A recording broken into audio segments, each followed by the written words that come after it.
Bombo Weather Update. Pagyapang lumakas mga kabombo ang bagyong Goryo habang ito'y patuloy na kumikilos patungong Kanluran, Hilagang Kanluran sa bilis na 25 km bawat oras. Papalapit na ang naturang sama ng panahon sa baybayin ng Katimugang Taiwan at inaasahan ang paglandfall doon. Ang Taiwan mga kabombo ay nasa loob ng Philippine Area of Responsibility, ngunit hindi ito saklaw ng ating bansa kundi sa pamamagitan ng monitoring lamang. Namata ng sentro ng bagyo sa layong 165 kilometro hilagang silangan niya ng Itbayat, Batanes. Taglay na ng sama ng panahon ang lakas ng hangin ay 140 kilometro bawat oras. Malapit yan sa gitna at ang kanyang gustiness o pagbugso ng hangin ay hanggang 170 kilometro kada oras. Ang direksyon ng bagyo ay patungo sa Hilagang Kanlurang direksyon sa bilis yan na 25 km bawat oras. Dahil nga dito nakataas ang Tropical Cyclone Wind Signal number 2 dyan sa Itbayat, Batanes. Dahil dito inaasahan ang minor hanggang moderate na epekto ng hangin na pabugso-bugso sa naturang lugar.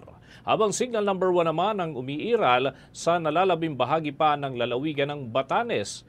Ito ay nangangahulugan na posibleng makaranas ng minimal hanggang minor na mga malalakas na ulan at hangin ang naturang lugar. Pinapayuhan din ng mga residente sa mga nabanggit na area na mag-ingat lalo na sa mga nasa baybaying dagat at mga bulubunduking lugar na mas lantad sa malakas na hangin at ulan. Posible kasing lumawak pa ang saklaw ng babala ng bagyo habang ito ay papalapit dyan sa naturang area. Dalaman sa paglakas ng southwest monsoon, inaasahan din ng malalakas na bugso ng hangin at pag-ulan sa iba pang mga lugar, kabilang dyan ang Babuyan Islands, silagang parte ng mainland Cagayan, silangang bahagi ng Isabela at hilagang bahagi naman ng Ilocos Norte.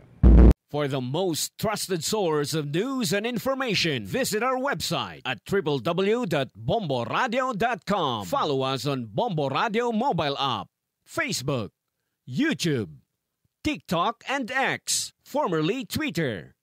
Like, share, and stay connected. Anytime, anywhere.